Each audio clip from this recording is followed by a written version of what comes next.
but you're never gonna beat me.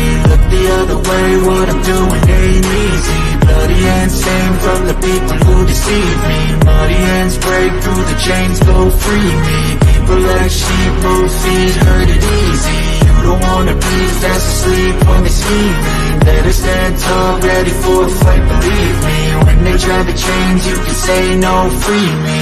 So he's been looking. Hello everyone, welcome one and all to another edition of the Geek Gauntlet Podcast. I'm your host, Mr. William D. Morgan. I got a full house with me tonight. Janae is off on assignment. John is healing up. Ambrose, get better soon, my brother. Janae, we'll see you next week when you come back from assignment. But I do have two of the crew here with me. But first, we will go ahead and get into our special guest of this week. This gentleman I met at AugustaCon a couple weeks ago. Very interesting person. I want people to get out there and to get to know him, get to know his work. Bring my man, Mr. Cartwright in. Theron Cartwright. What's up, brother? Hey, how y'all doing? How you doing, man? How you doing? Good to have you with us. Good to be here. I'm glad y'all invited me. I'm glad to be here. I've been excited, been looking forward to this. Man, like I said, we were talking backstage and I messed up. He had a picture of Storm and Black Panther on display, and I didn't pick it up. I mean, that was an oversight. I'm gonna correct that though. I'm getting me one. I appreciate that, man. I ain't ran out yet, so I mean that is one of the ones that sells pretty well. So cool, awesome. All right, let me go ahead and bring in our next person. Bring in this young lady is a writer for GNN. She's the TikTok and cosplay queen. Let me bring my girl Caddy and Cat. What's up? Not much, man. Just living the dream. How's it going? Doing good. Good to have you back. And last but certainly not least, this gentleman has been with me for over 3 years, very long time. But remain is Shaw. Shaw, what's up? What's up, everybody? How y'all doing today? All right.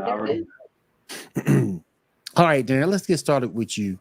I want everybody to know, how did the art of Theron get started? Well, when I was born. I mean, all my life I have been an artist, though. On a serious note, that's something I've always been, as long as I could hold a pencil. But, the art of Theron itself as something that became more formal. It started with really a few years ago, at the most about a few years ago, I started trying to be more serious about being more organized about my art and what I created and putting my ideas out there. I've done a lot of freelance art over the years. After graduating from college, I had a little stretch there where it was really hard, as an artist coming out of art school. I had an animation degree, but I really didn't have my direction yet. So I decided, after a while, some years went by, working, doing freelance art for people. I did everything from tattoo designs to logos to everything, all kinds of things, man. Portraits, whatever people needed, I could draw it, so I would do it. And then I moved to Augusta eventually, and I went to one of the first Comic-Cons I went to was Joe Fest. It wasn't the first Comic-Con ever, but it was the first one I went to down here. And my wife was like, it was around my birthday, and my wife was like, well, I'm gonna buy you a table. I want you to do this. She just gave me a little push. That's cool. So yeah, she was like, we were about to leave, and she was like, she asked him, how much does the table cost? And I didn't know she was gonna buy it at that time when she asked. So okay, I'll do that. And she was like, I want to buy this. It's time for you to just go ahead and do it. You've been talking about it, and I didn't expect to do it that soon, but I'm glad she did, because I've done Joe Fest, and that's when Art of Theron started. I've had a lot of support. It's been growing. It's been exciting. I put out my web comic on Webtoon the beginning of this year. I think January 1st I put it out. I took a little short hiatus because I wanted to get ready for these cons I'm doing, like AugustaCon where you saw me at. Mm-hmm. So I'm trying to create more art for my cons so people that come see me see something exclusive. So, but I'm gonna continue working on my webtoon and putting more out starting next month. But that's where I'm at. I'm doing cons.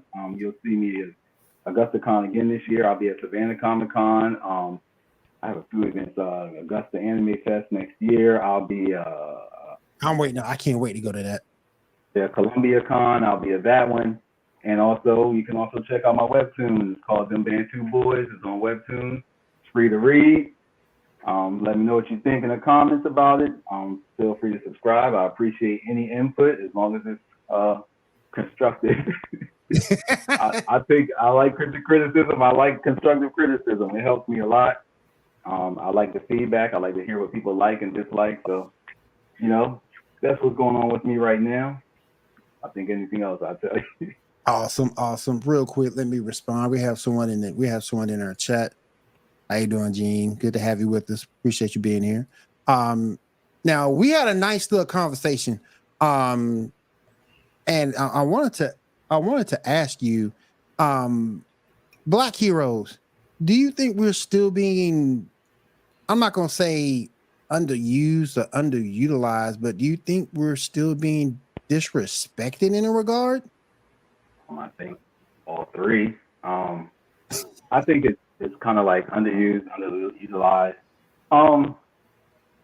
Disrespect can be misinterpreted a lot of ways, but that's in some ways I interpret it that way. I know this is something that some people might not agree with, but like, for example, like I really liked Killmonger. That was one of my favorite MCU characters. He was a character with depth. He had history. You understood his motivations. You understood why he did. He was evil, in a lot of ways. Mm-hmm. When they made sure you knew that when he shot his girlfriend, to kill the guy he wanted to kill. Yep.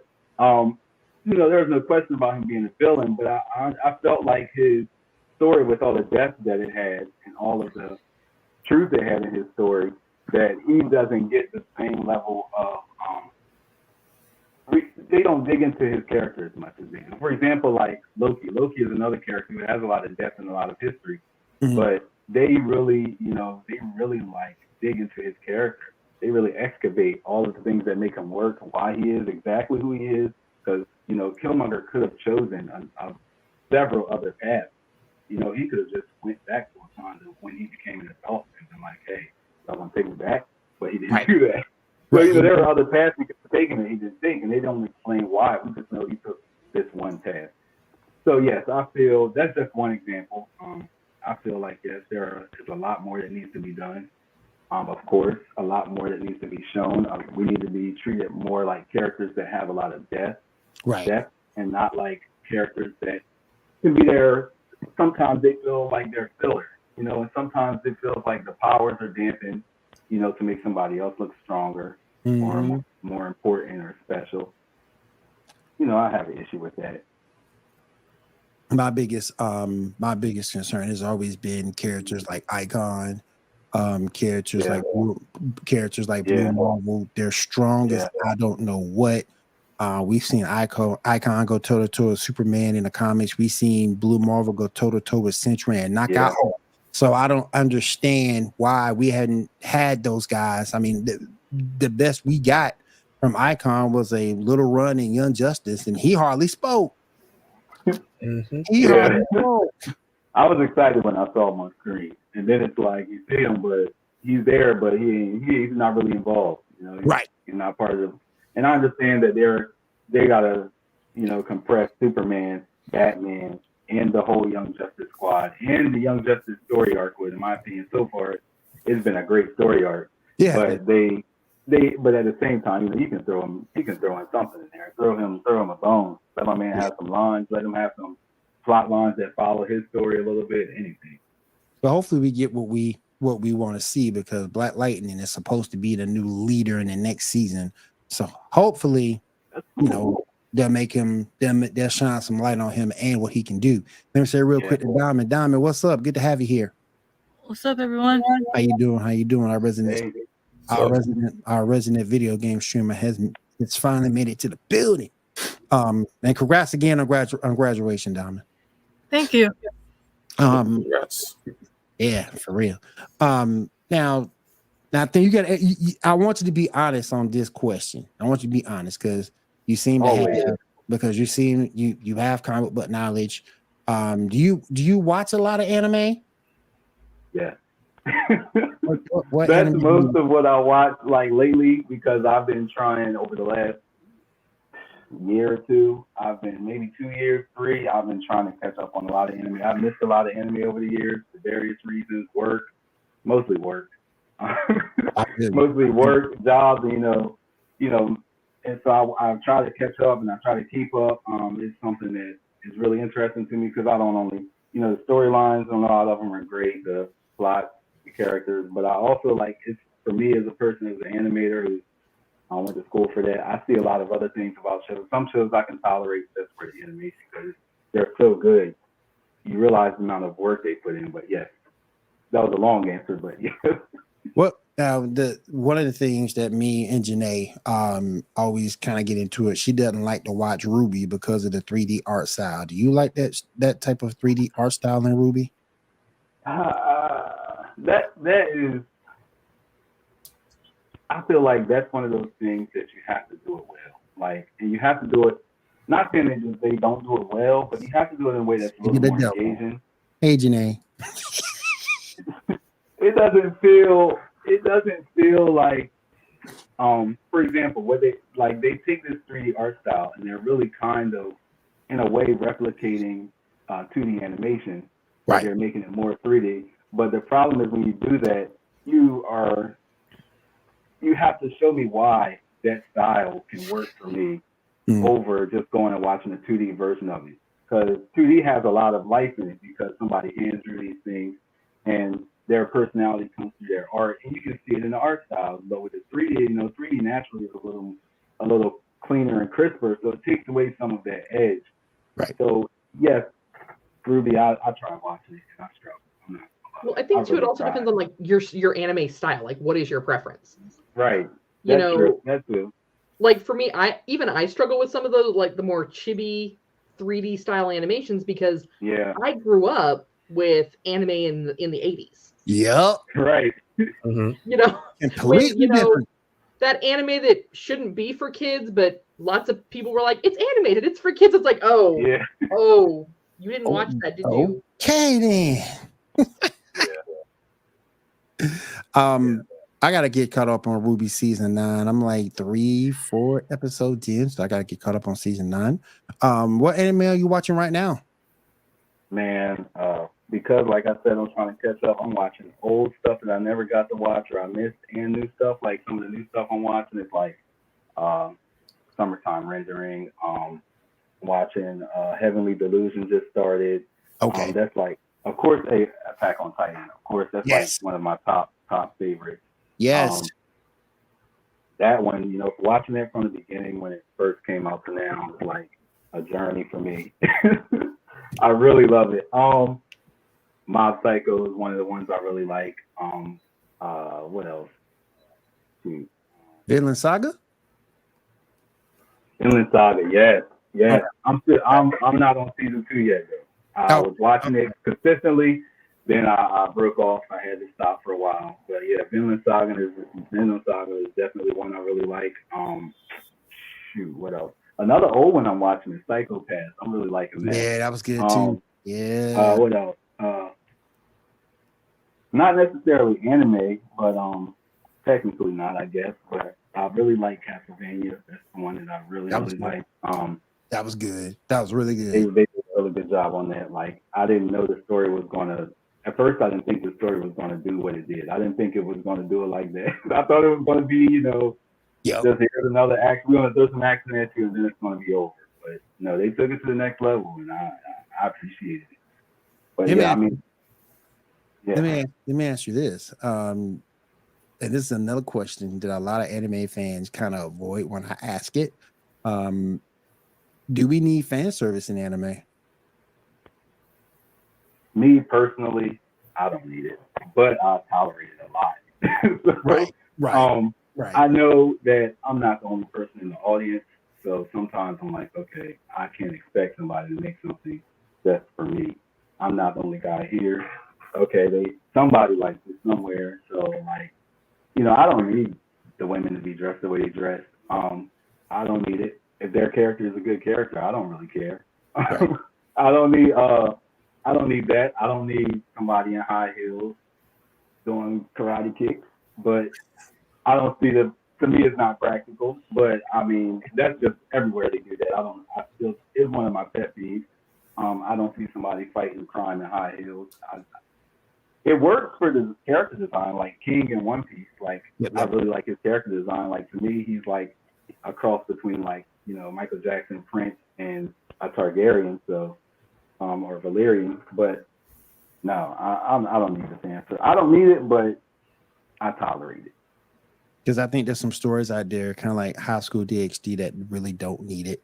I think the storyline in that anime is just fine. I think it can do just fine without fan service. So it can be done. But anime back then was kind of gruesome, kind of gory back in the day, and now it's more harem bait, like Shield Hero. The first season of Shield Hero was fantastic to me. Until that the squirrel girl just started maturing really quick, and then the whole thing just went left. The whole thing left. Yeah, I look at that like, making me uncomfortable. Like, this ain't right. Like, this is a child. What are you doing? Exactly. The whole thing just went left, and it's like from then season 2 started with her, and I just couldn't do it. Another anime that everybody here knows that I make fun of constantly, SAO. I call it Sexual Assault Online. And Sword Art Online. It's Sword Art Online. I call it Sexual Assault Online. And I get it, because we're looking at a Japanese anime in American lenses. I get it, and I understand that. But at the same point in time, you got the sister say being in love with the brother. I love you. What? I'm like, I don't get the logic of it. I mean, I guess, like I said, in the audiences somewhere, somebody like it. Some of it is they did the same thing illegal. in The Flash. Say that again? I mean, the show, like, Iris and Barry were raised as brother and sister, and now they're married, having children. Like, hold up, we forgot about that over the course of like 4 seasons. That's true. That's true. That's true. I forgot about that. I stopped watching The Flash, but I was watching it when that happened, and I forgot that they were raised as brother and sister. And I forgot about that. And now they got a baby. Mm-hmm. Bruh. And then it's like, we were just talking about it. It's got to be breaking some type of time travel rule at some point, because you got a kid holding the same person in her hand. Yeah, the adult holding the kid. They're the same person. That's got to break some type of time travel law or something. Time travel, the right good time travel. You got to be, I don't know, Rhodes Scholar or something, because you're going to get messed up after a while. That quantum physics is always tricky. How to pick up a dragon how to pick up girls in a dungeon. It's another one. It's a hilarious anime. Like, it's got a really good story. It's really hilarious. But I mean, it's definitely a harem anime, which is part of what makes it kind of funny. But but that's how it was. Like, I really like watching some of the romance anime sometimes, because the storylines are really good. I'm like, I started watching what was it, Todoroki? I don't know, but I never get the name right. But I started watching that and I really got into it. I was like, this storyline is really working for me. And then I started watching Love Is War the other day for the first time. I got tired of seeing it everywhere, and I was like, this is actually hilarious. I'm gonna watch more of these, but the fan service is something. Like, I haven't seen anything in that yet. But I wish Janae was here, because she likes some of those romance animes. I can't stand them personally, because I'm the pew pew guy, and it's like, I can't stand romance. No, I can't do it. Nope. If it's a good story, I will watch it. I will read it. Anime. Nope. I can't. Now if it's some guns, some fighting going on, and everything was cool, hey, I'm down with it. But man, please. Now, you do a lot of gaming? A little bit. I do a little bit. I'm not on the level some of y'all might be on.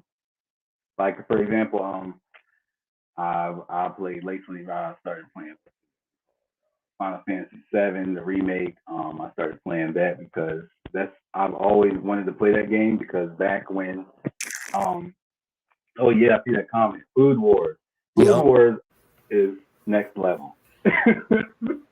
But I started playing that. But I really am looking forward. One game I'm looking forward to playing is Zelda Tears of the Kingdom.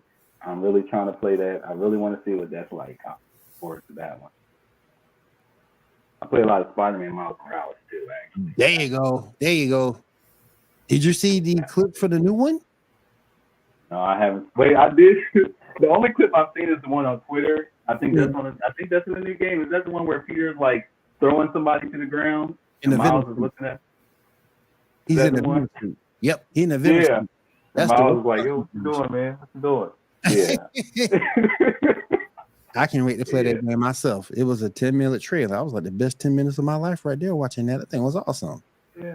And you saw the outrage because when you were swinging in previous games, you really couldn't move around and make decisions like that while you were in the air. But in this one, you can do that. So that's kind of that was just amazing to me. Just amazing. You said you stopped watching The Flash. Did you really get into the Arrowverse at any point? Listen, I watched Arrow for several seasons. And then I felt like his change was too drastic. I think something about it just kind of dropped me off. I struggle with CW a lot because I struggle with CW. I know somebody on your show, I watched one of your episodes of this podcast. Somebody else said the same thing, and I was like, oh, there's another me out there. Somebody else feels me. Like, I struggle with CW. Like, I'll watch their shows, and sometimes they'll be great for like the first 3 episodes. They'll use that 3-episode rule to try to pull you in. And like Green Arrow was like that for me. Like when he first started out, to me it was very different. I'll just say that. It was new. I don't want to say groundbreaking because there's always somebody that did it before. But like when he came in and his first thing to do was like to go after what a lot of people like myself would say in the real world, they're the real villains. The people he was going after, he wasn't going after the guy who's making, $9 an hour. So he decided to go rob a bank because, he was about to be foreclosed on his house. He went after the guy who caused all that to happen. He was going after the crooked, the crooked CEOs, the billionaires that were literally destroying the town and destroying the place he cared about. But it seemed like he started like pivoting more to other things. And I was like, y'all didn't really stay on that long enough. Like you really need to stay on that. But, then it kind of softened it up and the storyline started getting a little wild. But now, in terms of the Arrowverse, the character I can't stand, the character I hate the most is Iris. Are you there with me on hating Iris? I don't know. I think the character I disliked for a while was his little sister. She was getting on my nerves a little bit. I can't say much about Iris, but I just couldn't get with the little sister. Like I understood, I understand that thing of like, you didn't tell me this, or you kept secrets from me, but after a while, it's kind of like, you kind of got it good, and it's not like it changed your life too drastically in some cases. Some of her anger was well placed, but that was the one that really got on my nerves. So you like Supergirl? I tried it. Tell me, man, I struggle with CW. I tried it, and trust and believe. I love a good story. Like I said, I don't care who's in it. If the story doesn't work for me, it's hard. And with Supergirl, it didn't grab me fast enough. I am looking forward to like the Supergirl from the Flash movie. I like that casting choice. Mm-hmm. They look like if they executed it like they executed the trailer. Like I really look forward to seeing what they do with that Supergirl. It's different. She's a little edgier. I like a little bit of edge, just a little bit. But Supergirl was alright at first, but that was a struggle for me too. What's your opinion on Ezra Miller? Who? On Ezra Miller. What's your opinion on Ezra Miller? I don't know that man, but I'll just say it's not looking good,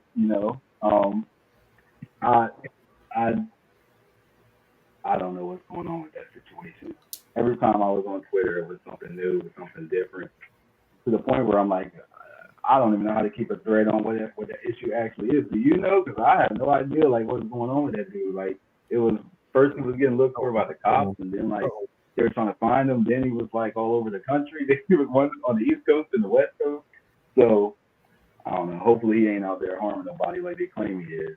Oh, But- Cat unmuted. What's up, Cat? Cat I mean, I'm just saying, like, he was running around like Riley from Boondocks, like, just, you know. He was just doing whatever, and I was like, I don't know what's going on. Somebody agrees with me. Iris can't be. You doggone right. She could be irritating. Barry, we are the Flash. Nah, girl. Look here. I'm the one out here throwing these punches, avoiding all these ray Wait, guns, she said all that? these rays. We He are the said Flash. that? Yeah, Iris said that to Bear. Thing. yeah. We are the Flash. No, we ain't. It was like the catchphrase. Yeah, it was a catchphrase for a long time. The longest We are time. the Flash. We are the Flash. No, we ain't. I'll be the most hated person on the CW because I'll gladly tell her, no, we ain't. I don't know what I have avoiding all these punches, all these ray guns, all these freeze beams, and everything like that. While you were here at the crib, just writing the paper. Come on now. Yeah, I don't think that works for most heroes. We are. I mean, it works for Superman. Yeah. He's okay with that. I He's see. like, Right. oh, hold on, Lois, you're like a bullet magnet, but you just, you do you, girl. We are Superman. I'm standing in front of these bullets. Oh man. Like I said, it's a whole lot going down. We got the Spider-Man game coming out. I'm looking forward to it. You want to play that Zelda game? I'm hearing from everybody on YouTube. It's a good game. Diamond, what have you heard about the new Zelda game that came out? Diamond, you there? Yeah, sorry. I heard it was pretty good. I want to play it though, but I haven't played like Breath of the Wild yet, so. Yeah, I want to play it. I want to get that Zelda game a try too. I really do. I gotta finish Pokemon Scarlet first. I already finished Violet. Gotta beat Scarlet now. I'm about a third of the way. Through. Last but not least, my friend, any thoughts on the passing of Tina Turner? And I don't know. I don't know if I can say anything that really matches or even like equates to like how important she was for culture, period, just world culture, not just American, not just Black culture, just in general. That was like, it was a big deal. I don't think it was made as big of a deal as it should have been. But like, it is a really big deal. I mean, we were kind of suspecting, I guess if you've been paying attention to like the choices she's been making the last few years, like she stopped her tour kind of abruptly, kind of not heard from her. She didn't do a whole lot of documentaries or anything, but she did that documentary near the end. I watched that. That was actually pretty decent. But yeah, for me it was a big deal because we grew up on that. Watching What's Love Got to Do with It was the beginning, and then from there it went to like everything else. All of the jokes, all of this, all of this. It was such a cultural impact that like you can't even put words to say like how important it was that who she was and how she touched different people in different ways. And it's amazing you can do that with music and just being who you are, being the person you are, like having a million stories about you, your professional life, your personal life that really inspired people and entertained people. She was a superstar. That's what she was. Oh yes, she was. Tell everybody about your website. My website, theroncartwright.com. It's still in the construction stages, meaning that it's up, but also constantly trying to find new ways to add things to it.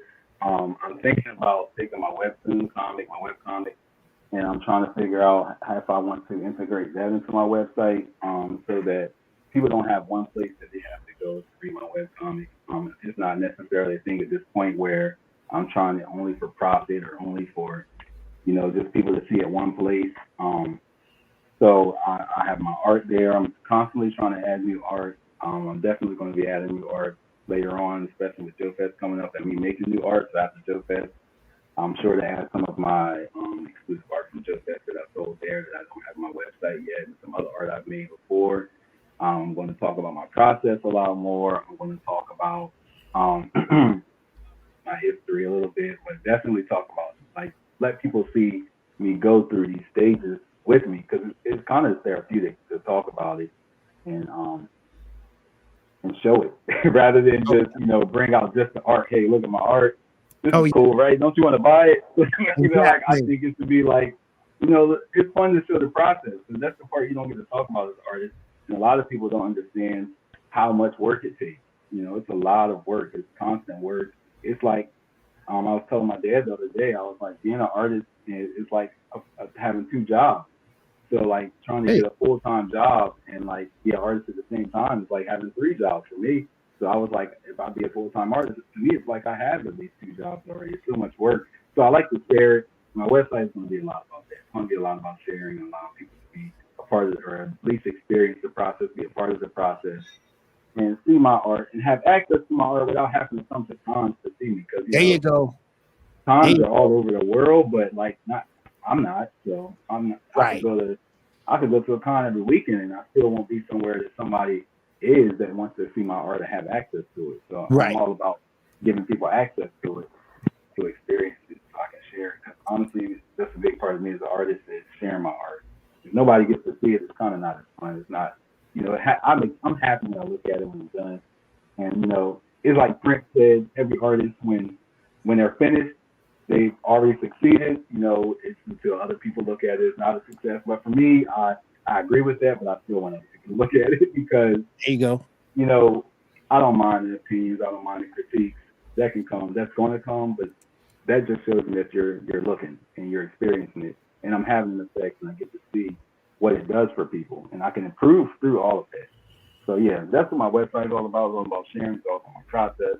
I'm going to have my comics on there, my art.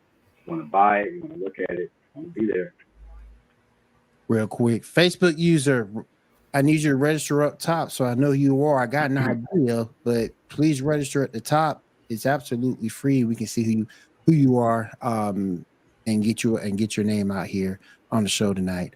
Where can people find your webtoons? Webtoon.com for now, or the Webtoon app. So far, I think there are 4 or 5 I've put out so far. It's been a blur. It's a lot of work. Webtoons is a lot of work. I was warned. I read reviews. I read artists talking about it, and I still wasn't prepared. You go to webtoon.com, or you just download the Webtoon app, and you will get them there. I'm going to, like I said, trying to integrate them into my website. Maybe put them on tablets. I don't know, but yeah, that's the best way to find it right now. Webtoon. That's the only way to find it, actually. But Janae it's says free, so it's not going to cost you a penny. And as far as I know, they're not charging people to read mine. I'm still on Canvas. So you're good. Janae says she loves webtoons. Well, there you go. You can see all of his webtoons for free. He's not charging. I like webtoons also. There you go. Where can people find you on social media?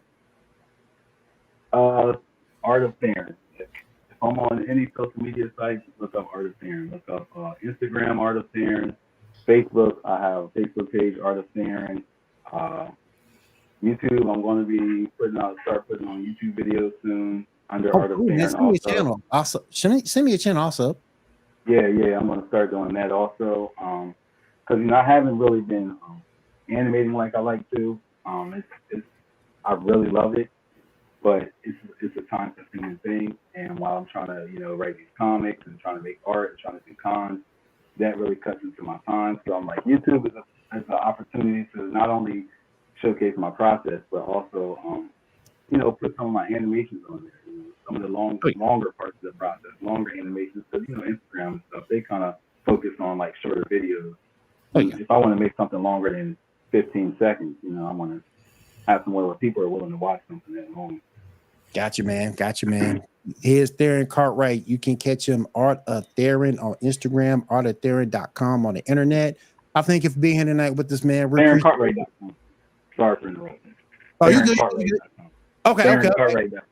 Okay, cool. Yeah. Make sure we get that out there for sure. We appreciate you coming through tonight, my friend. No problem. Glad to be here.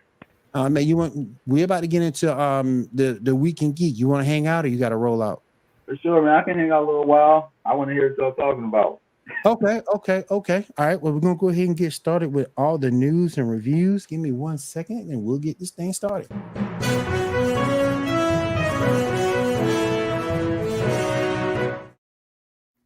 I need you, Shaw. All right, I'm here. Okay. Okay, just making sure I'm not on mute. Okay, cool.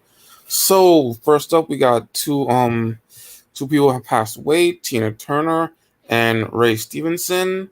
What are y'all thoughts on both those losses?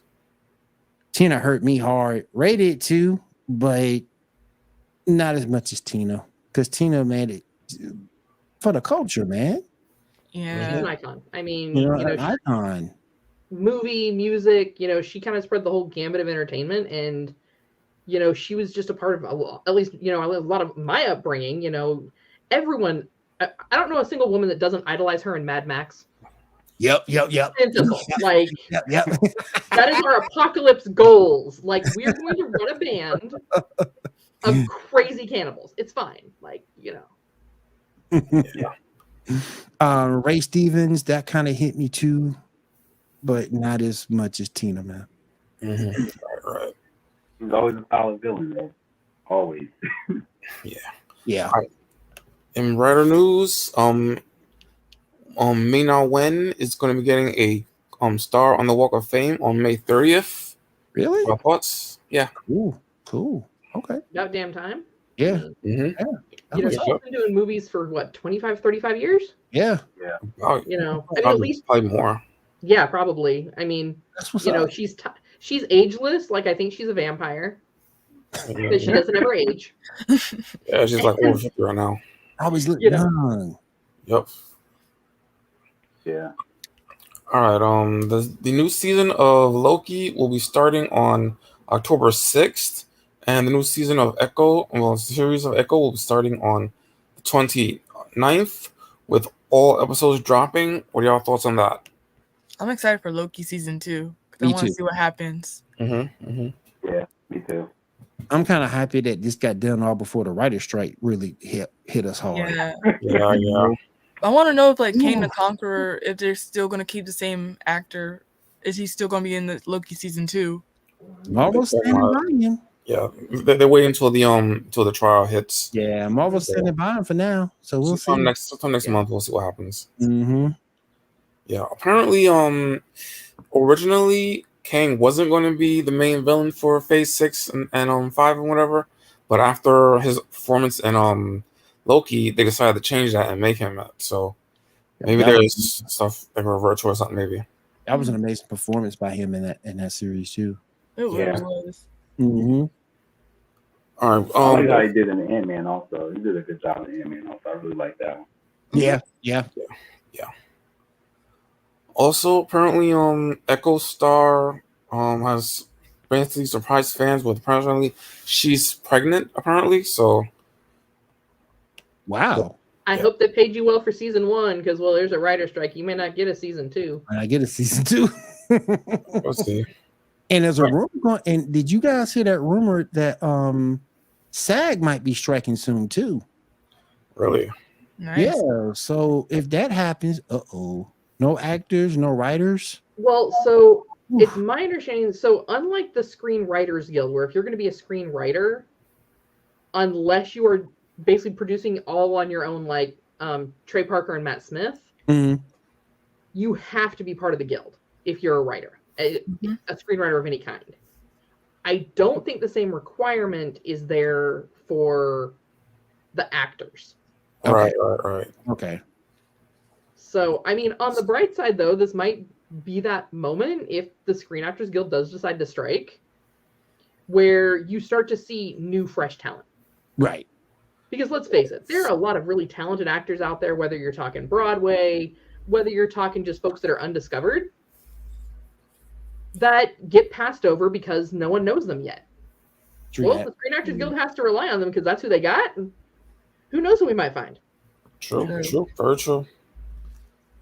All right, we got some Captain America New World Order news. Picture number 2 and then 3, please. I got you.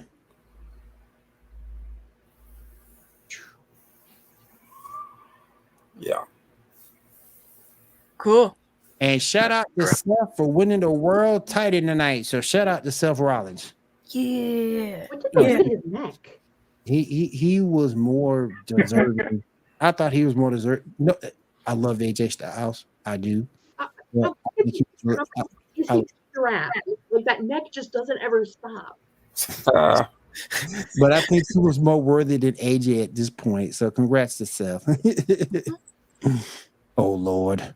Yeah, that's the new suit, which I think they should have stuck with the one from the end of Falcon Winter Soldier.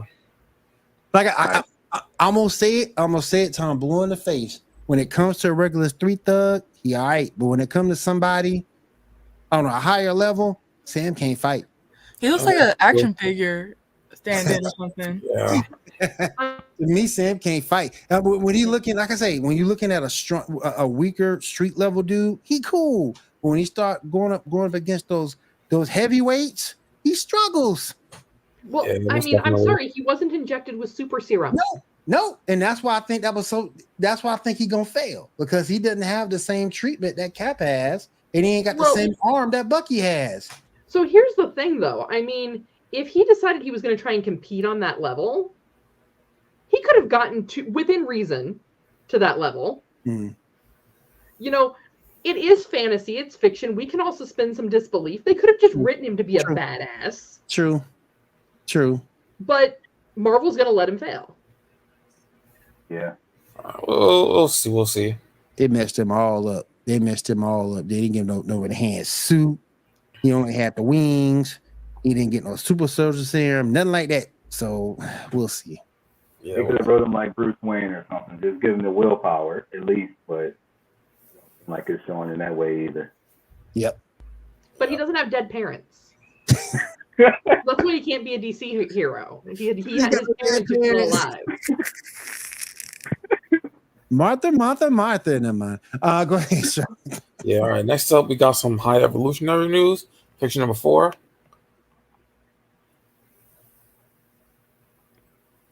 Yeah, so apparently there's somewhere some deleted scene or something where Drax actually carries high evolutionary out, so he's actually alive. I didn't have a problem with Guardians of the Galaxy 3. I thought it was decent. I thought it was pretty good. Well, I thought it was decent. Yeah, I didn't have a problem with it. Yeah, So I haven't seen it. I'll be honest, haven't seen it. But just hear me out on this. Like, why is James Gunn talking about this if this was the last Guardians movie? That's a good point. it might not be, because there was some talk. I mean, I'm just saying, like, Marvel was saying, like, hey, we're not going to do any more Guardians films because, you know, we don't have a budget. So we're just going to start cutting all of our films out that we've told you about for the last 10 years. But, like, unless they're rewriting a comic arc, why would you even bring it up if you're not getting another film? there might be a Guardians 4 coming out at some point, maybe. I mean, they set some stuff up by the end of the movie. Yeah, they did. It was like the very end credit. Yeah. That's true. They're going to fuck that up, so... And they have said that they do have plans for certain characters, like Adam Warlock and stuff like that. So we might be seeing some Guardians 4 at some point. Hmm. It's not directed by James Gunn, because he's going to be busy. Yeah, it's going to be busy. Really busy. Yep. Now, what else we got, buddy? Next up, also the actor that plays High Evolutionary, apparently he's close to a deal to play a character in Venom 3. Not know what role, but apparently. I need Venom 3 to be rated R. It needs to happen. A lot of these movies need to be rated R. Drop the kitty stuff. All right, Deadpool needs to be rated R. Yeah, when they changed that for PG for the second one, they said that was going to be PG-13. I was like, why? Why? It was rated R. It was good. Yeah. Well, we'll see what happens with that moving You forward. don't have enough time for me to go on my soapbox about that. Yeah. Yeah. All right, next up, picture number 1. We have some comic book announcements. The death of Miss Marvel. What are y'all thoughts? I hate it. How the hell is this in Spider-Man and not in her solo? There's the wrong Miss Marvel. How long has he been around, Miss Marvel? Hasn't even been 10 years? It's been a while, yeah. It's been around about 10. Yeah, it's been for Carol Danvers. It's been a minute. No, I mean like the young Miss Marvel, right? They're talking about the young Kamala Khan. The Kamala Khan. Yeah, it's been a while, yeah. Yeah, she's been here for a minute. Yeah. Yeah. Seems kind of early to be killing her, but I guess in comic book time, that's early enough. I don't. Nah, I need to get rid of Riri. That's what you need to get rid of. You don't like Riri? I hate Riri. I hate her. But it's not so much as Riri herself. It's just the situation they surrounded Riri in.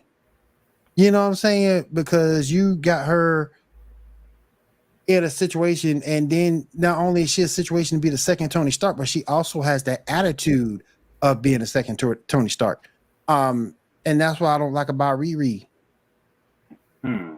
You know, I get it. Be smart, be intelligent. I understand, but you ain't got to broadcast it to everybody named Mama. I mean, in Wakanda Forever, they could have had her if it was me. You want her? There you go. Oh, yeah, I thought she did all right in that. I didn't think she came across that way to me in that. I mean, I don't have an issue with a person, you know, saying I'm smart, but you know, if it's the Tony, they wrote it in a way where he did it and it was kind of funny and engaging, you know, he enjoyed it. So as long as, you know, it's about how you let it come across, I guess. Really. Yeah. No matter who it is. Just never cared for Riri. I love Miles Morales though, but I never cared for Riri. All right. Yeah. All right, Shaw, go ahead. All right, next up, we got the return of Death Battle, Ant-Man versus the Atom. What are y'all thoughts on that fight? If you saw it, what are your thoughts?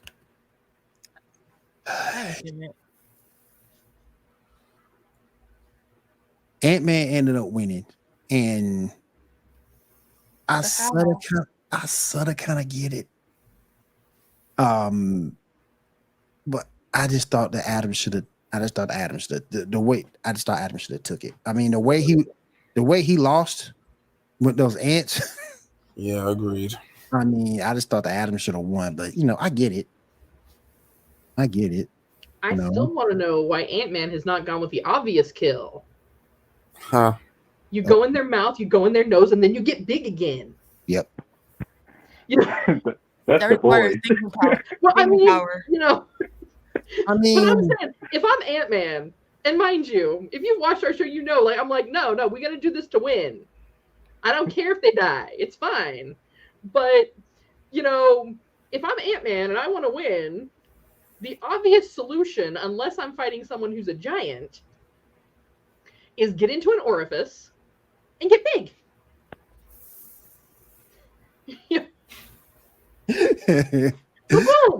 G wants to know.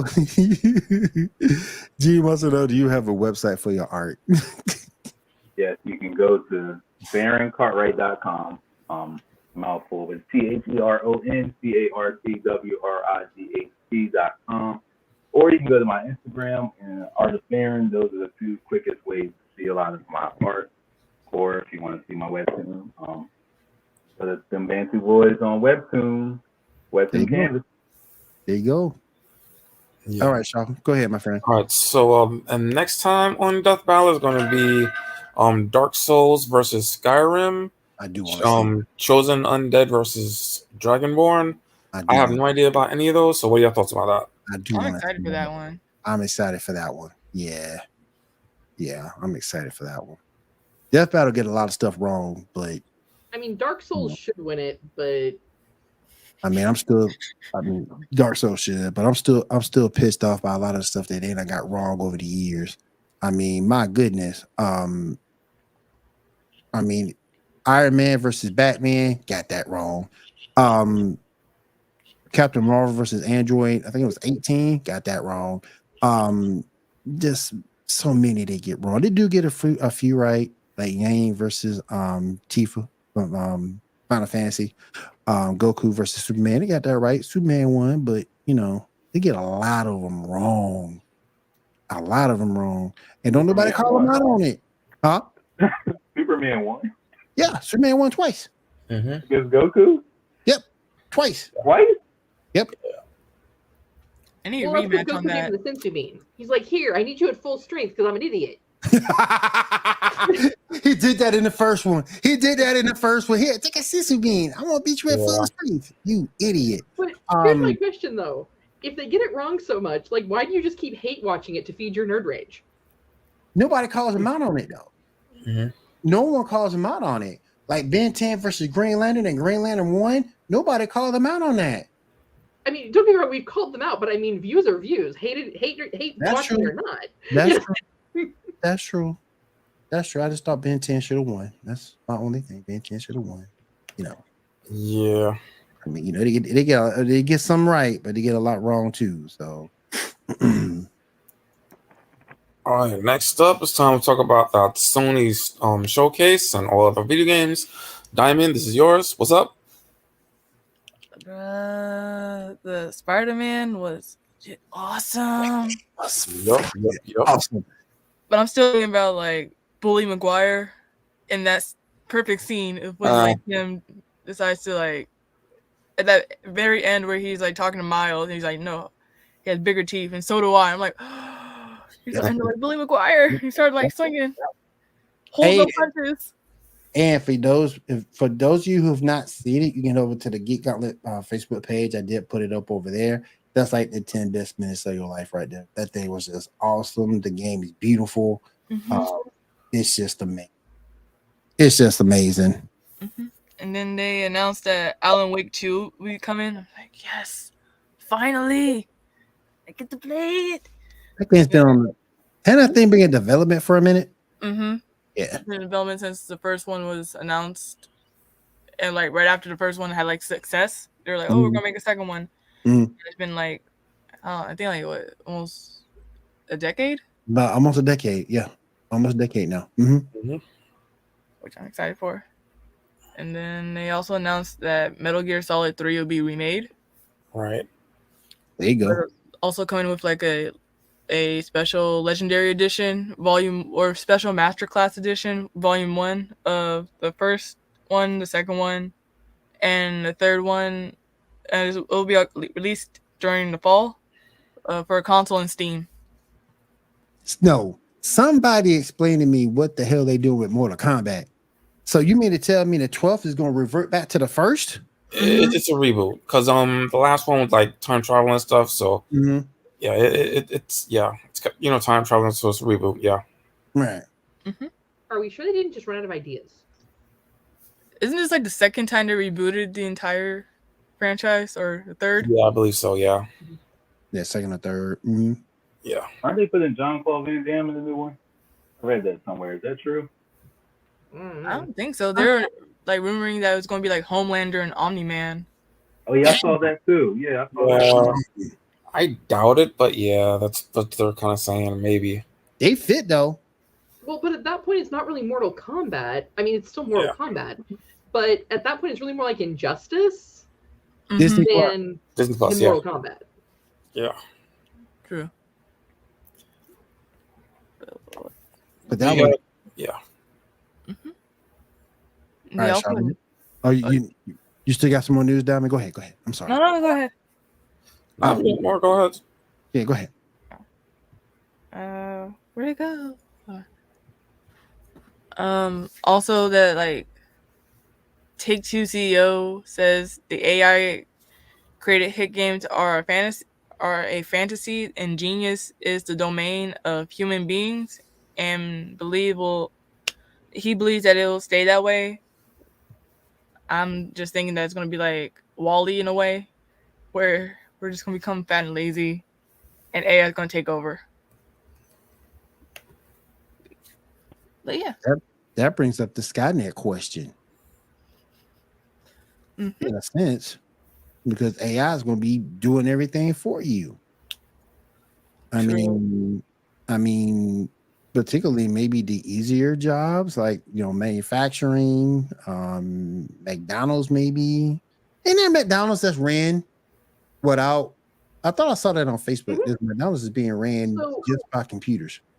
Here's the situation with that though, is if you think about that, these are still machines that break down. Right.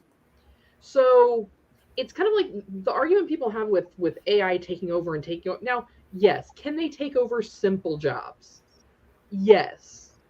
But for certain more complex, and eventually could they take over for more complex conversations for like customer service chats? Right. Things of that nature. Yes. But sometimes things are still complicated. And for those computers, and even for those machines, if you're talking manufacturing, someone still needs to service those machines. That's true. That's true. And even that was actually one of the bigger problems that the auto industry actually has run into, is as they became more automated, they needed people with these like 18-month degrees to be able to basically just run the computer, make sure it's running right, stand there. If something goes wrong, you stop the machine, you fix it. General Motors was offering to pay people like, hey, we'll pay you to go take this certification for 18 months. 18-month certification, you're paid while you're there. We're paying for the education. And that's going to double your salary. People didn't want to do it. Man, I would have because of a mistrust of machines, of like, well, all you're doing is teaching me to let this computer take my job over. Man, I would have took I'm that. sure my coworkers, every time I bring up AI, I watch them twitch. And I'm like, no, AI and what I do could actually be quite beneficial within reason. Right. And let us do the more complex work. You know, don't make me try and sort out, like, what is this person's name? Or, you know, hey, they didn't get the right address, or they didn't get the right car. Like, people can make the same mistakes that AI can. You know, so, you know, I mean, I get it. I get the fear. And I mean, someday we're all going to have to bow down to our robot overlords. It's just the way it is. Like, we've all seen Terminator. We know how this pans out. You know, it's going to be like I Am Robot or iRobot in like 20 years from now. I just feel that if you're not using AI now, because I use some AI elements, not a whole lot, but some AI elements with clips, writing scripts, things like that.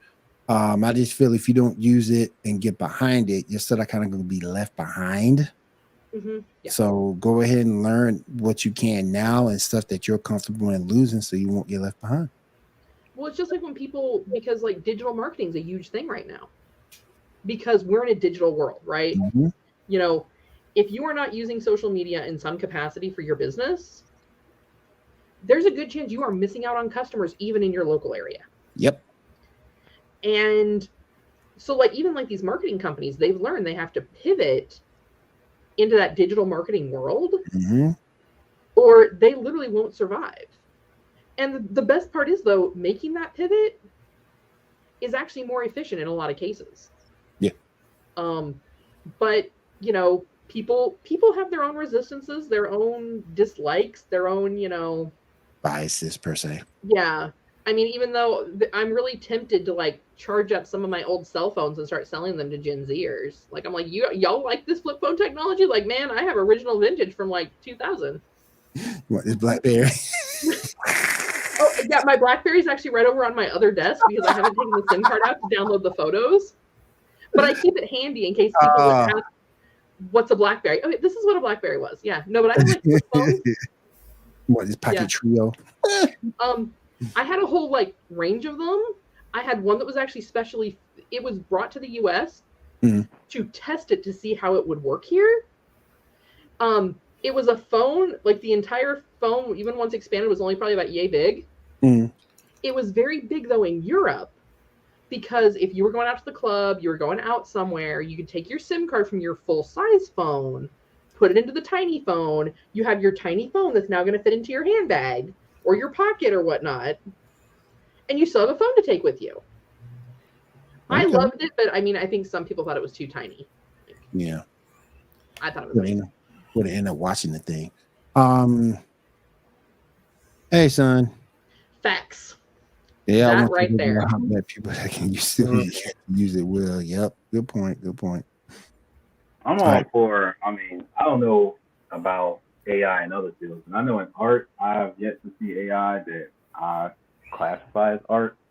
It's things that I just can't miss still. Even after they fix the hand, like, it's very obvious still that it's AI. I personally don't think it should be an art because it's just another problem that we don't need as artists.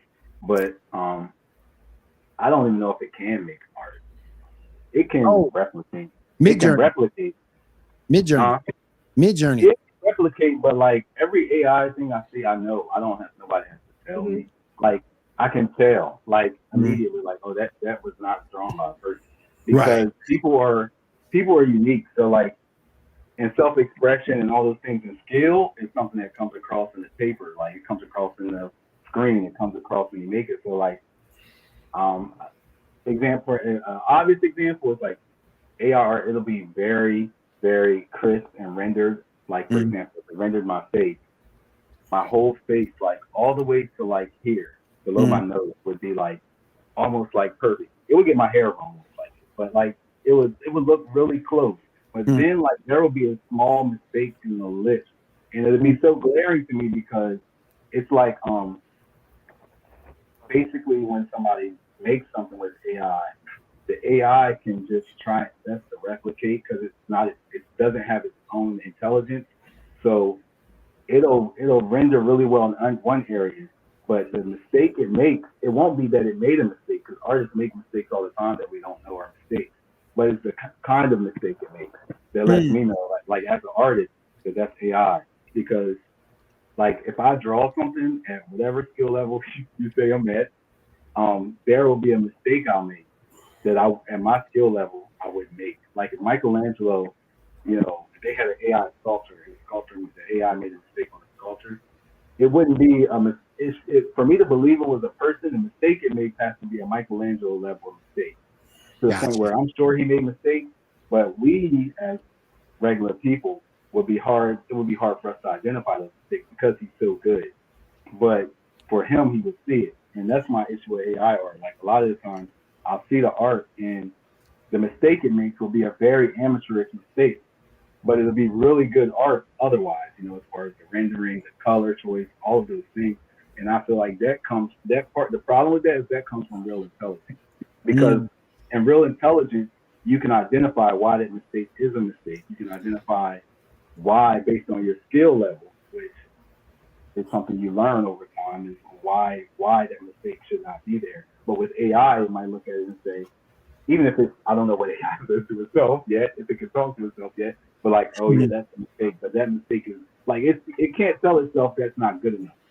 And that's where it comes with me with AI. Like it can't create art because it's about self-expression, it's about individuality. And it comes in a way where it can't police itself well.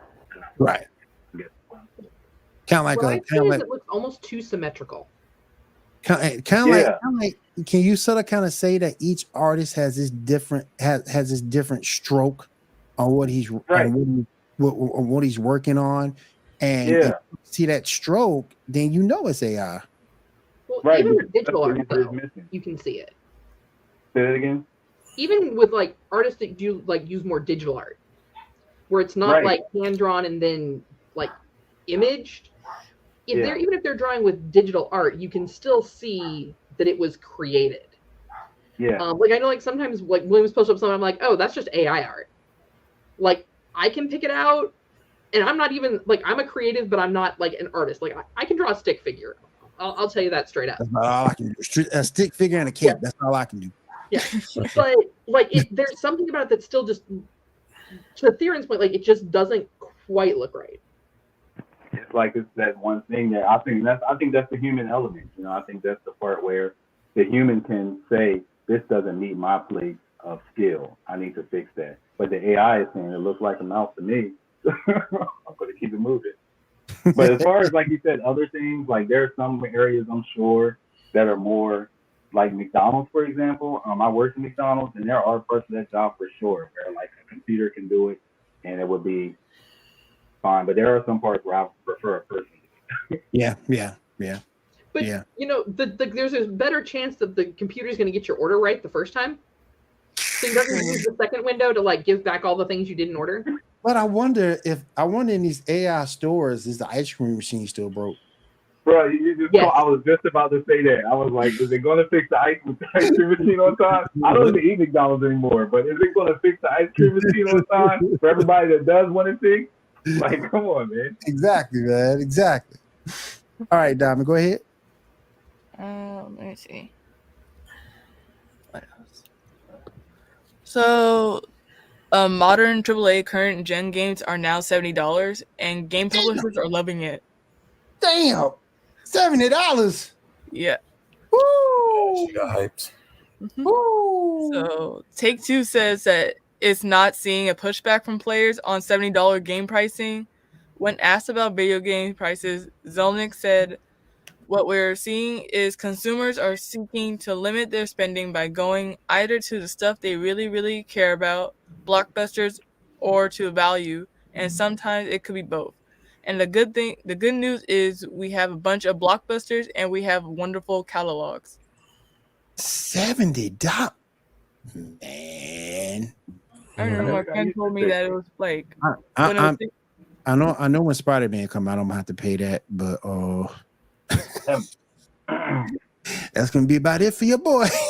I remember when it was $60 at one point, and then my friend told me that it was like $50 before that. I'm like, I better have it for $50 then. I don't want $60. $70. That thing better cook. I might be able to play Halo online again. You know, fewer 12-year-olds can afford a $70 game to try and scream and curse at me with all the things they're going to do to my mother. Exactly. Exactly. Man, $70. You imagine what you can do with $70 nowadays.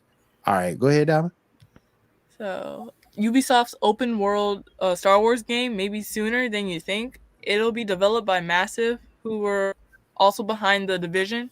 It is going to be a very different game from the previous games Massive has worked on in the past.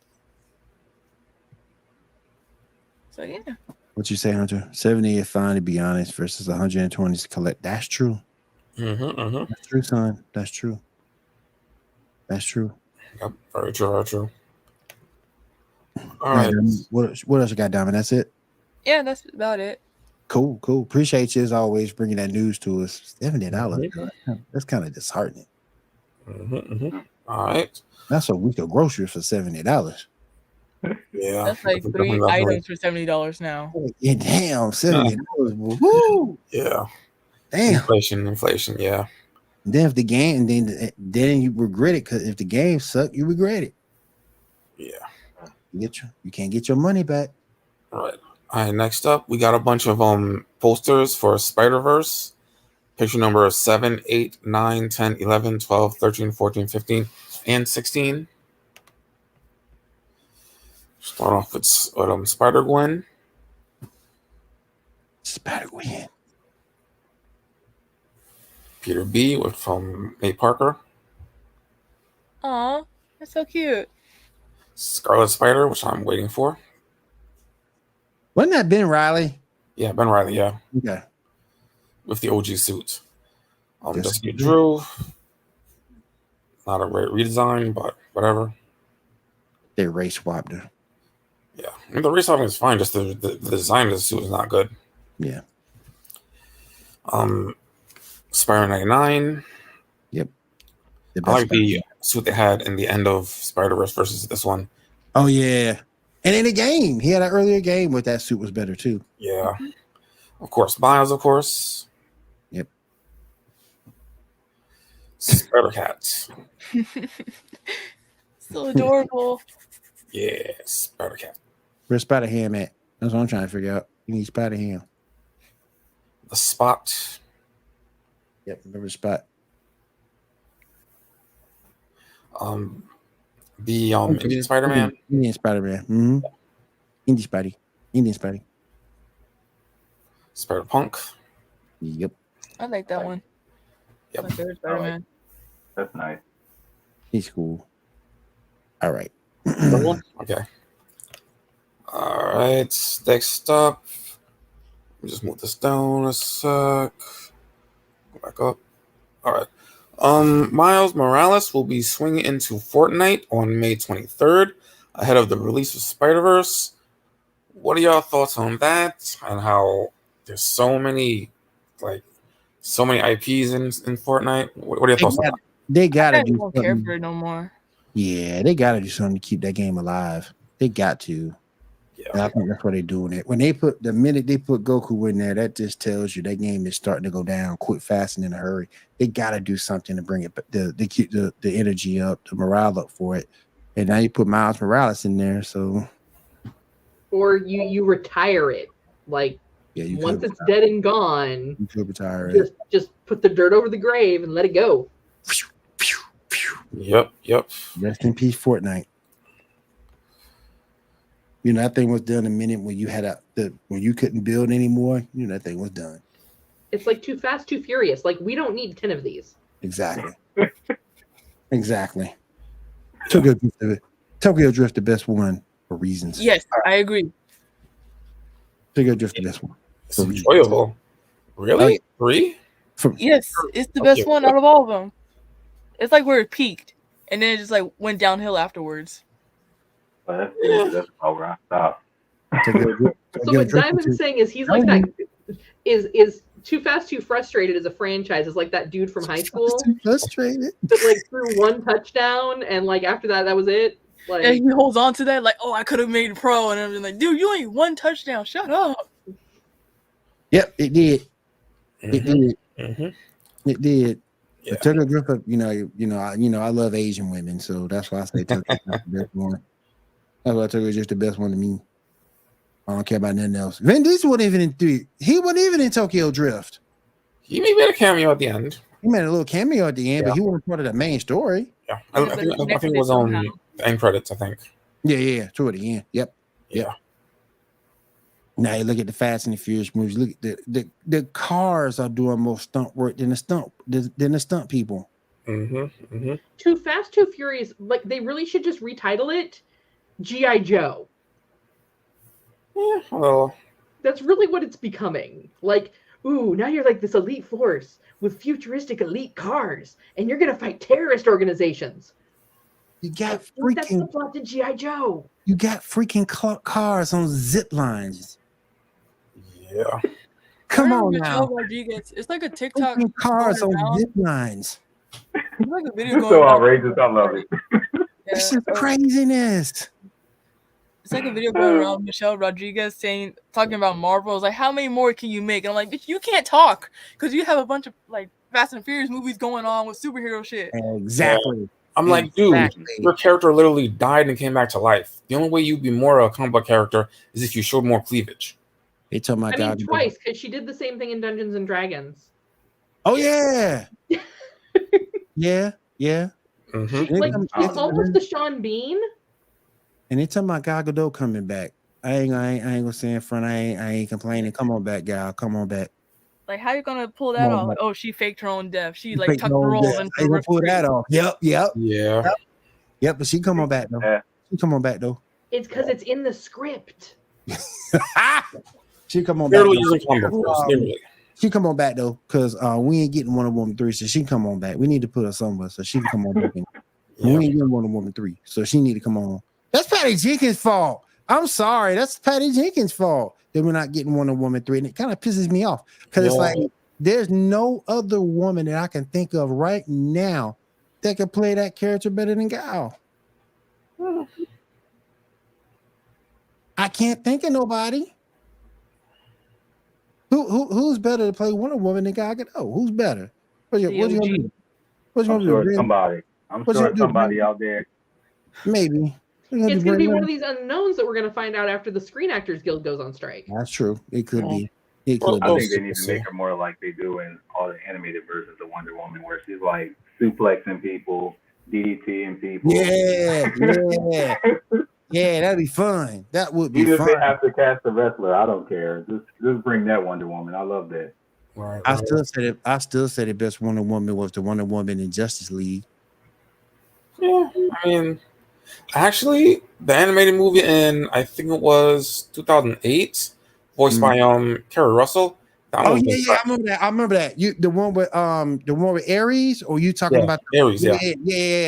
She was good too. Yeah, first animated. Yeah, that one's really right. That was the first movie. Yep, she's good too. Yep. Yeah. I don't know. I think the failure with like a lot of these movies, even Fast and the Furious, is like I was talking about the other night with like MCU movies, because everybody knows there's an overarching storyline. I think it's kind of killing them the momentum to not let the good guys lose. I think that needs to happen more often because it would bring the story, it would ground the story a lot. Like in Ant-Man, I really think that truly was fantasy, because there was no way they should beat Kang, in my personal opinion. Like he was centuries ahead of them, and I know the ants were supposed to kind of like offset that, but like because they apparently lived 1,000 years in a day. But I think the bad guys need to win in the Marvel MCU movies sometimes, just like how Game of Thrones kept you on your toes because you didn't know who was going to die. I think they need to do that. And I'm not saying kill the good guys every time, but like let the bad guys win. And then instead of bring the story forward somewhere else, you don't have to kill Ant-Man if Kang beat him. And that I honestly thought Kang was going to win. Me too. I felt like it would have helped the story. Not because I don't like Ant-Man. I like Ant-Man's character. I just felt like Kang winning would have made it more real for everybody. Yeah. Like, they're not going to find a solution every time. This is going to be a thing. They're going to have to figure it out. And I think that really would help. MCU, DC, all those. Let the bad guys win sometimes so that the good guys really have a real challenge. I'm pointing to Kat because Kat is along the same lines as you on that. She's on the same lines as you, that she wants the bad guys to win. Thanos was right. You know. I don't care if they're right. I honestly don't even care about that. I think just let them win sometimes. Like that Thanos winning though, Infinity Saga, that changed the whole game for everybody.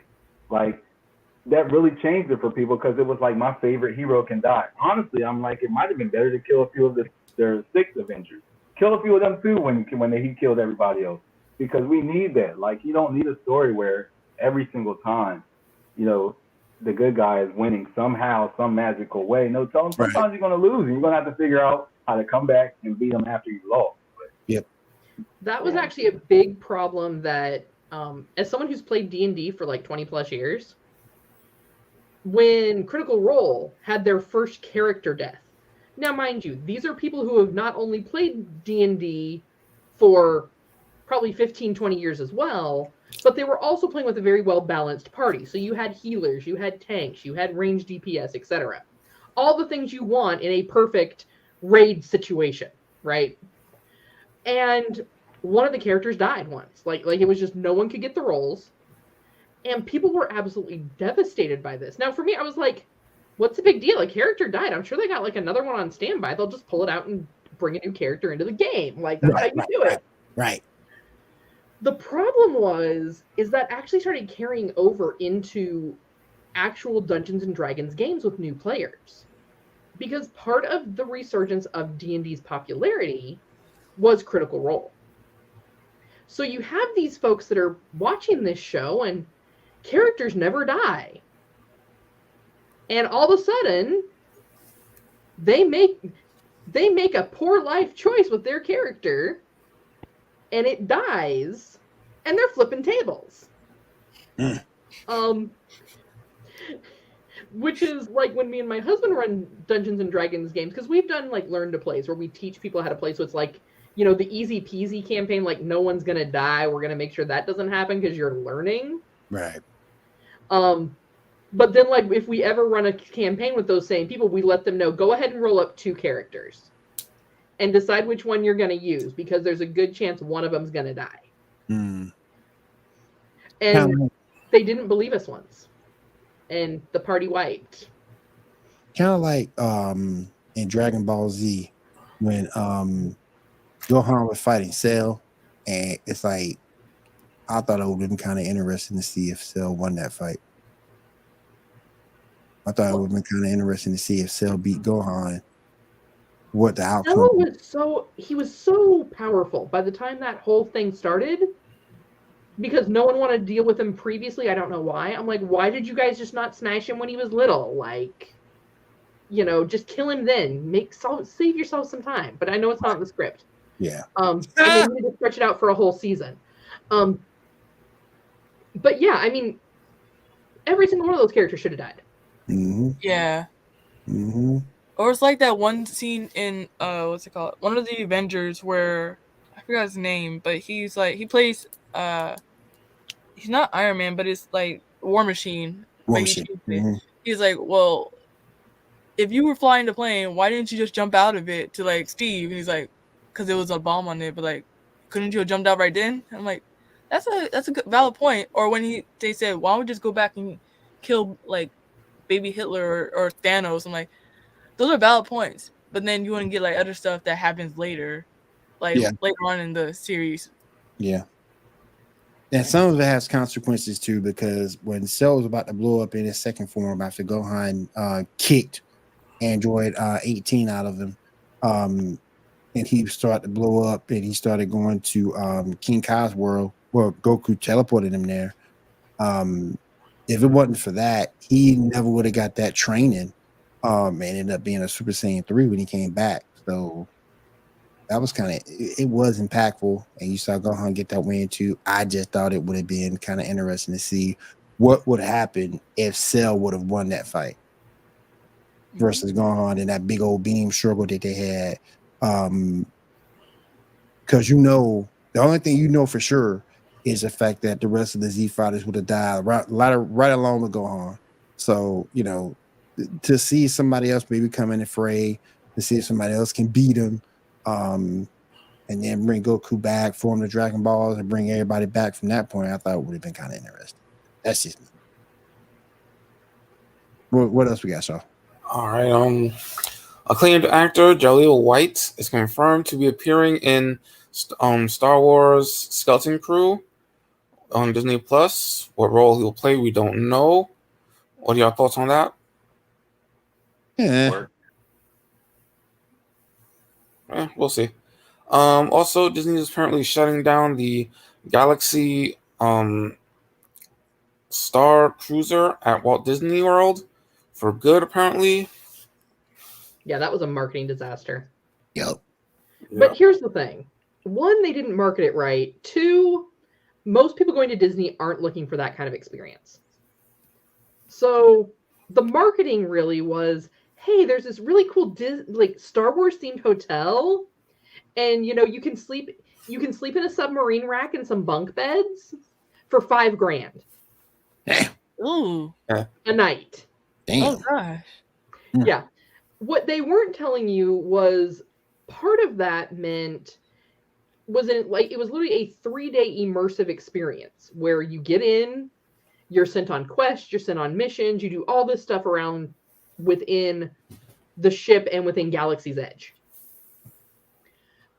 But that wasn't how they marketed it. But the problem with that is, even if they had marketed it that way, knowing diehard fans, you kind of got to look at it this way. If you're going to Disney for a week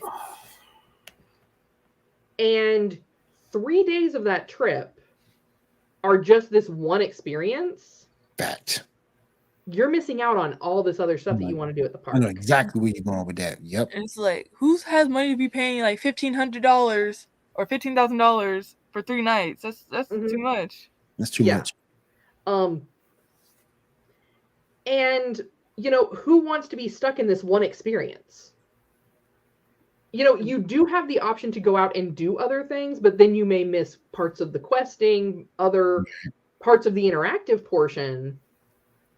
So I really think it was just a really poor marketing choice. Like, if they would have set it up just to be like a Star Wars hotel and then, hey, there's an extra fee if you want to do this immersive experience, that would make more sense. That would have worked. Yeah, because most families are not diehard at that level when it comes to Star Wars.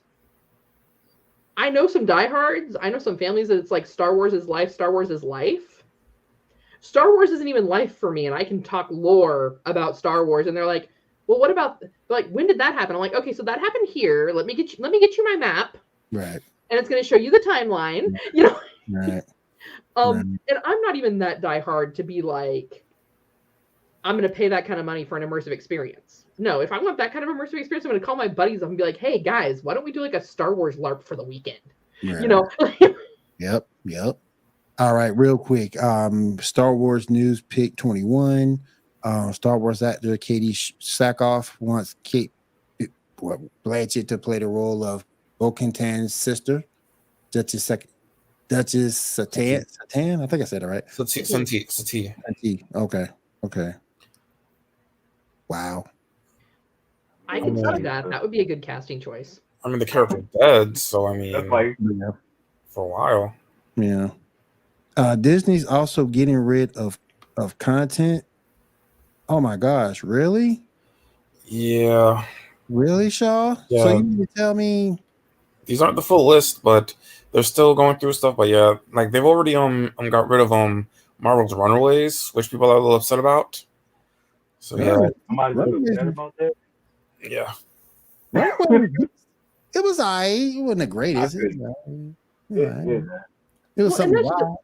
Going through the big list of the things they're getting rid of. I mean, well, let's face it, Willow. Willow got horrible reviews. Yeah. But really, out of all of those, there were probably less than 3 of them that I could honestly say I sat down and watched. Yeah, there goes some more right there to getting rid of. Yeah. I think the best part of Willow was like the last 3 episodes. If I had to say any part of it was better than the other part. Oh shucks, Stargirl's going away? Oh no, don't get rid of Stargirl. Is it bad that I didn't watch any of these shows? I didn't watch them either. Don't be doing that. Don't be doing that to Stargirl. Don't be doing that to Brett Beckinsale. I think that's Brett Beckinsale. Yeah. Don't do that to her. I'm still waiting for Disney to add like all their old TV shows on the Disney Plus. Like put on the weekend so I can watch it. Yeah, they're still missing stuff. Yeah. They're still missing a bunch of stuff.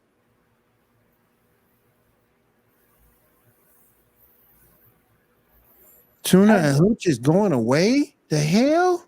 You can probably get it on Netflix. Really? Yeah, you probably could. You probably could. Hades, the main antagonist from Disney's 1997 animated Hercules film, is getting his own villainous series. I mean, I could get behind that, but that's yes. what I was. Wish you could. You are the queen of evil, Cat. Well, I mean, duh. Just because of the fact that in an alternate universe somewhere, alternate universe me is straight up running the streets. Like, I'm the biggest kingpin there is. Disney Plus, these Indiana Jones movies are arriving May 31st. Raiders of the Lost Ark, Temple of Doom, The Last Crusade, The Kingdom of Crystal Skull. I didn't like Kingdom of Crystal Skull. Maybe that's just me. Nobody did. No one liked it. I couldn't stand it. Yeah, nobody It did. was terrible. Avatar: Way of the Water comes to Disney Plus June 7th. You mean Avatar: The Last Airbender Book Water? There you go. Exactly. Mortal Kombat 12 is a reboot. May 19 pre-order with Shang Tsung, released September 19th. We also have a Mortal Kombat casting pick, number 6. Oh, I'm down with that. You got the look at least. I know that. Yeah, you have to look at least. Yeah, at least like that. Yep, I agree. Yep.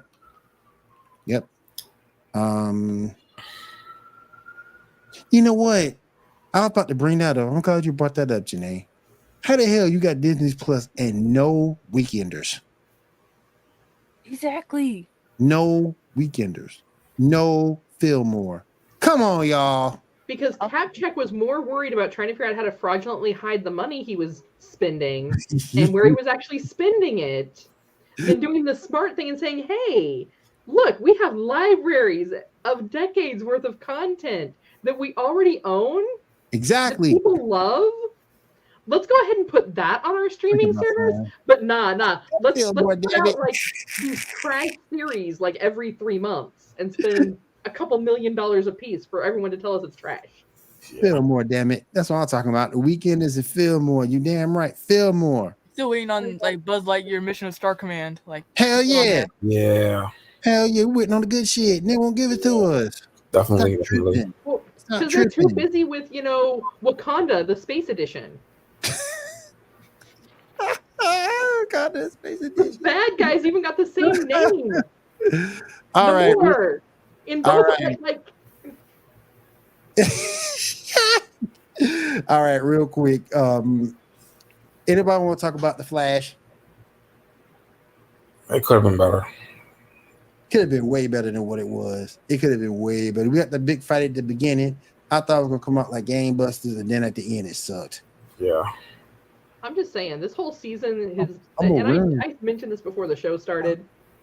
It was about as entertaining as watching Olympic distance running, because that's really what it was. Is you were just watching a whole lot of people run really fast.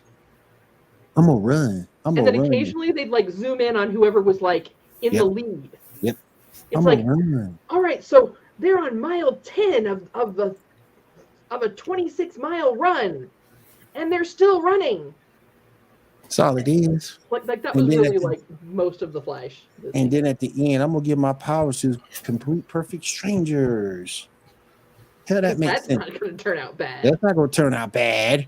Give me that Speed Force. Let's see what happens. Superman and Lois. Anybody want to talk about Superman and Lois? Superman Mayberry edition. That's all it is. Yeah. Lana still makes me sick. It wasn't bad this episode. I can appreciate the way they're addressing some of the body issues that come with folks that go through cancer. Yeah, that is true. I can appreciate that. That I is true. still take issue with Lois is just now getting cancer, considering Superman is powered by radiation. They have children, which means she regularly gets radioactive injections. And I'm just going to leave it at that, so we don't get banned. FCC will take us off the air. That is true. That is true. All right. If no one else has anything to say about the Flash, we have a new Wonder Woman pick, number 20. This is her daughter Trinity, and we can only speculate who the daddy is because DC has yet to announce who her daddy is. Mm-hmm. So I'm going to use Or is the she gonna one make her? not clerks, Mallrats. And y'all notice she got 3 lassos. But logically, the only person who could be her father is Superman, because Wonder Woman is the only person whose body would have the physical strength to not go out in the sunshine and have that child kick straight through her gut.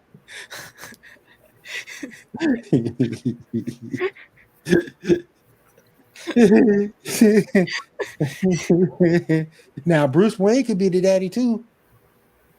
I mean, I mean, at least she's gonna get child support. Damn, child support. Come on, man. That's the bane of every guy's existence.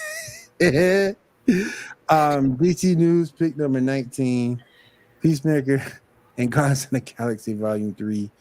Whoa, he did? Etrigan the Demon? he's interested in yeah. That'd be kind of cool. That would be I cool. can see it. That'd be kind of cool. Max's official new profile icon roster includes all of the DCU Justice League members except for Ray Fisher Cyborg. Don't get me started on Ray Fisher Cyborg. Don't do that. Hellboy. Yeah, Hellboy. You said 29, right? Pick 29. I think so. Unless I was off by 8. Yeah, because that was pick 29 in my Try order. 28. Nope, that's Snow White. Um, Ain't no big deal. We good. okay. But you know my thing. Y'all know my thing on Ray Fisher. You should have spoke up after you got your movie and after you got your money. You don't go ruin the bag. Get your money. Get your money first. And then if you want to go protect somebody else, then go protect somebody else. But get yours first. Get yours for you can't. Bad, man. What was I don't that? know, as dysfunctional as WB is, I don't know. You ever had a job where you just like forget it? I don't even care if I don't get paid. Yep, They that's don't mail me what my it was. last check. Yep, It that's might what have it been was. like that for him. Like, this is just terrible because WB, it wasn't just with him. It was just their whole thing was dysfunctional. Like, they couldn't make a decent movie to save their life. Yeah. They were just, the management was trash. Maybe it was like that for him. He was like, I've been biting my tongue this long. I got 1 check. I'm good. I invested well, so I'm good. I'm doing I all gotta right. go. I got to roll. I got my money. I got to roll. Man. Oh hell, here we go. I read this earlier. Netflix standard plan will let you add 1 non-household member for $7.99 a month, and its premium plan will let you add 2 at the same rate per additional household. Netflix needs to stop tripping. Come on now. Everybody shares passwords at some point. Yeah, however, with streaming, that becomes a violation of FCC regulation. That's true. That's true. It is against the FCC rules. That's true. Here's the thing: if they're going to charge you $7.99 to add a household member, just a non-household member, just make that person pay their $9.99 for their Netflix. Exactly. Yep. Get your own stuff. $9.99 means you don't go to McDonald's that one day that week. Like, Yep. Where the machines make your burger for you. yeah. You just keep that $9.99. Goku Black Change pick number 30. A lot of fans state that Goku Black art would have been better if it was Gohan Black against the antagonist. Goku Black wouldn't even Gohan Black wouldn't even thought about. Gohan Black looks like Hot Topic Gohan. Like he listens to like Panic at the Disco. And then it pissed me off because it come out with Orange Piccolo and Beast Gohan and Beast Gohan not being canon. Mm-hmm. What was the point of the whole freaking movie? What was the point of the whole freaking movie? We see Gohan. We get Gohan in this incredible transformation. We get Piccolo finally get his flowers, being the beast that he should have been. And then you tell me the whole thing ain't canon. Come on, man. Watch him change his mind and be like, it's all canon. Like half a minute. We call that pulling a Disney. That's what it is. Because you guys notice when you watch Dragon Ball, when Goku and Vegeta start getting all these god powers and all these transformations, who got faded out? All of Z fighters but those two. Mm-hmm. That's true. All of them got faded out but those two. Rick and Morty season 6 hits HBO Max. Okay. We can roll with that. Actress, award-winning actress Indira Varma is crossing galaxies as she joins the new series of Doctor Who. Futurama will be on July 24th on Hulu. Yay. Yeah, that's what I'm saying. Yeah. Five Nights at Freddy's teaser trailer. I haven't seen that yet. Anybody it's pretty good. That's pretty good. I haven't seen it yet.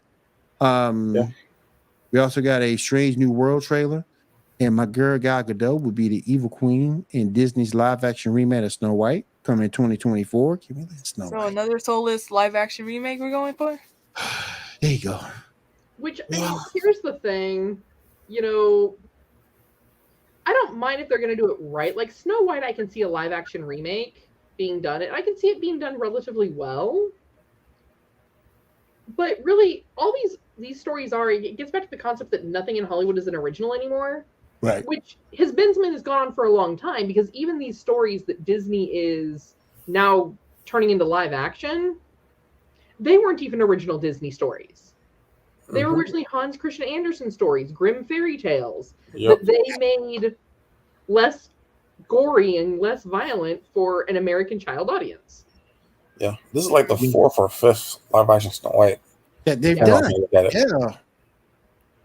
Yeah, there was the 2 that came out at the same time.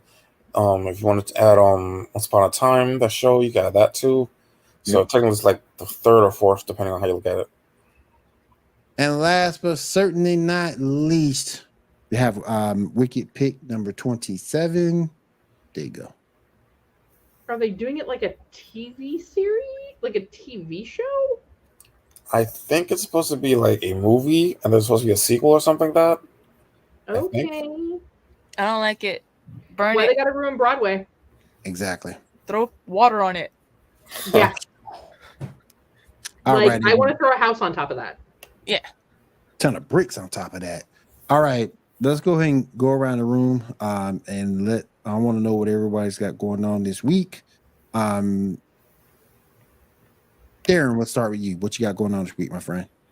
And I'm doing a whole lot of drawing, a whole lot of creating, getting ready for Joe Fest, getting ready for Savannah Comic Con, getting ready to bring the next issue of my webtoon out, my webcomic out, and I'm going to be trying to catch up on a lot of comics. I'm way behind on a lot of comics, so I'm going to be doing that too.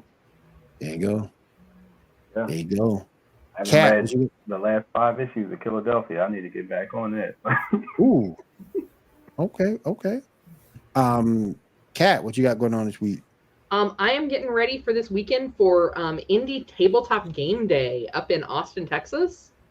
So I'm going to be cruising up there.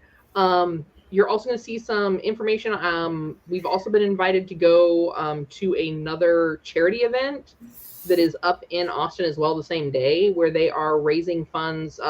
if you look on our channel, there's the video where I talked with the folks and did a game demo of Frankenfur. Yep. They're actually part of a charity event to raise money for a feline rescue up in the Austin area. So Cool. Diamond, what you got going on this week?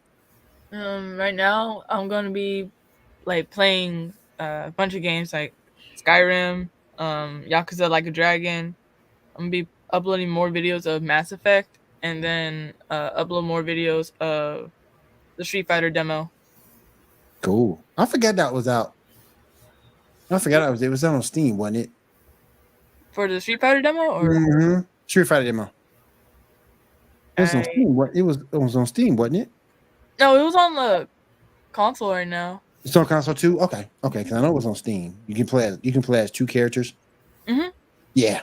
Or you can play as like one character right now, from what I saw. Mm-hmm. Okay. Shaw, what you got planned for this week, my friend? I'm going to be playing my Guardians of the Galaxy game because I have not gone to it, and it's been like over a year, so I'm gonna finally get to it. I think I played like the first like 10 minutes of it, so I'm gonna actually play the damn game. That's it. I'm gonna jump back on Pokemon Scarlet and also play some more Yu-Gi-Oh! Duel Links. Yugu is Yogo, I should say. His event is now out. I think it ends tomorrow night. So I'm gonna try to get a little bit more of his rewards before he goes away for a while. But I did manage to play enough of it to unlock him as a character, so I can't complain. Let me see what we got here.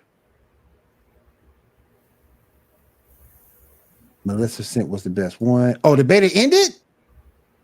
The beta for Street Fighter ended? Wow, I didn't know that. Okay. Damn. I didn't know it ended. All right. All right, everybody. Again, Mr. Cartwright, thank you so much for being with us, my friend. We do appreciate you. If you ever want to come back on, let me know. If you got anything you want to get out there to the masses, let me know. You're more than welcome on at any time, okay? No problem, man. I enjoyed it, y'all. I had a lot of fun. Thank you, man. Thank you for coming through. We appreciate it. And until next week, same bat time, same bat channel. We are out of here, guys. Have a great week. We'll see you then. Later.